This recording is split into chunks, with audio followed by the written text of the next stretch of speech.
Boa noite. Meu nome é Luiz Estado e vim do Guarujá para prestigiar esse trabalho aí. E quando eu vi esse nome, Ações Garantem o Futuro, eu fiquei bastante empolgado, né? Porque eu conheço esse trabalho que vocês desenvolveram em 1971, né? E até reproduzi isso na planilha e sigo a minha meta pessoal. Então, desejo sucesso ao Luiz, ao Fábio e ao Felipe nessa jornada. E parabéns pela iniciativa de passar essa consciência aí para todos, né?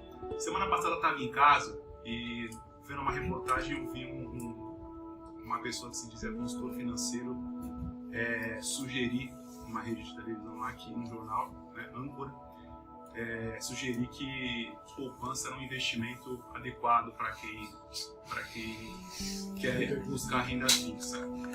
E eu realmente fico muito entristecido quando eu escuto esses comentários, né? Esse trabalho eu espero que ele consiga demonstrar isso à população, que realmente a visão é outra situação. Bem, Ações Garantem o Futuro, né? Aquele trabalho que o senhor desenvolveu em 1971, inicialmente o senhor tinha vislumbrado nos dividendos da partilha, né?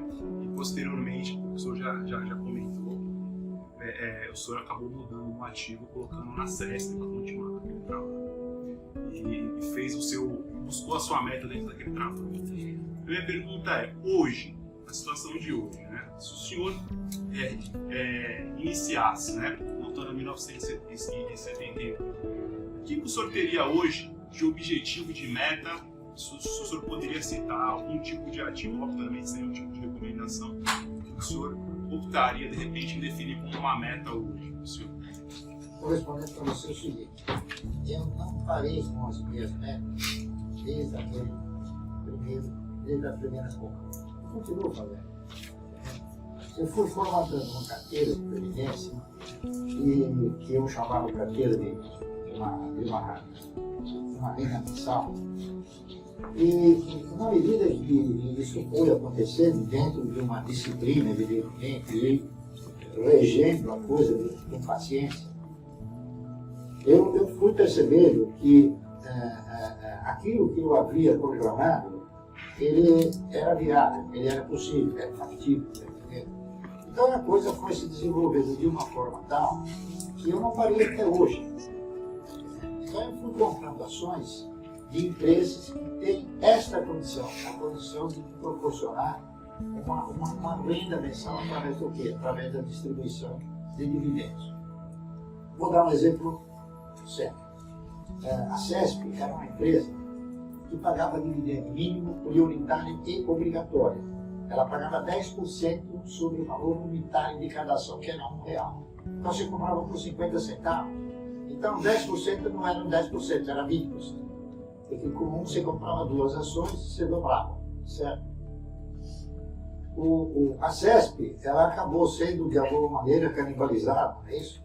O governo do Quessa, se não me falha a memória, acabou edificando algumas usinas, ou pelo menos uma usina, que foi o Porto Primavera, e aquela usina acabou custando não sei quantas vezes mais o que ela deveria custar. E a CESP teve que arcar com tudo isso e entrou num sistema de parafuso financeiro e acabou tendo que vender os seus ativos. Certo? Antes, o que ocorreu também? Existia uma empresa aqui em São Paulo e Rio de Janeiro, chamada Light.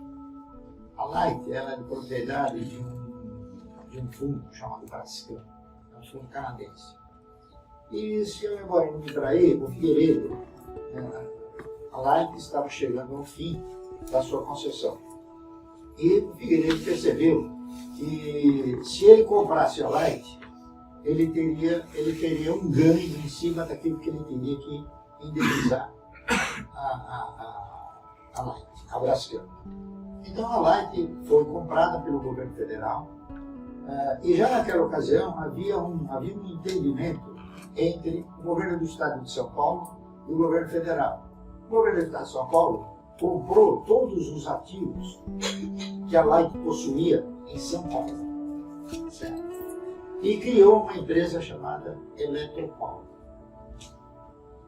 Os outros ativos ficaram no Rio de Janeiro, que ainda existe a Light no Rio de Janeiro. Mas naquela ocasião, foram criadas duas empresas Light. Uma que chamava Light Participações e a outra simplesmente Light.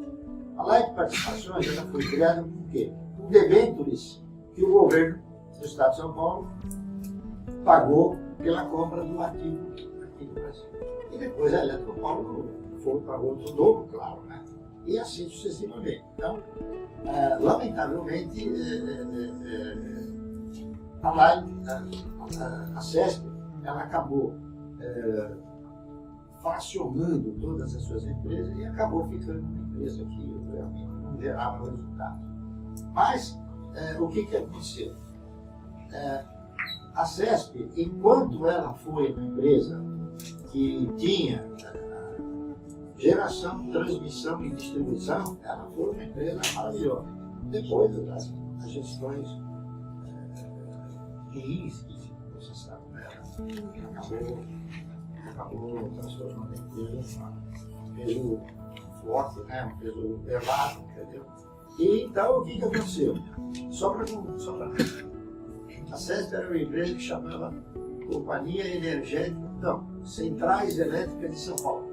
Ela só tinha a atividade de gerar energia, certo? Hidroenergia. E o Paulo Maluf resolveu, no momento, entrar na exploração de petróleo. Então ele criou uma empresa chamada Paulipetro. Naquela ocasião, as ações da CESP explodiram, né? E eu achei que ela já não era mais um caminho correto. Aí então eu mudei para outros ativos. Então eu comprei o quê? Eu fui comprando Banco Bandeirantes no Comércio, também pagava dividendo mínimo prioritário obrigatório. Comprei ações do Banco Noroeste, que acabou sendo comprado pelo Banco Santander. O Banco Real de Investimentos, que pagava um ótimo dividendo. E fui pulverizando a carteira, porque eu já tinha um pacote de recursos, para entender, que me possibilitava fazer nada.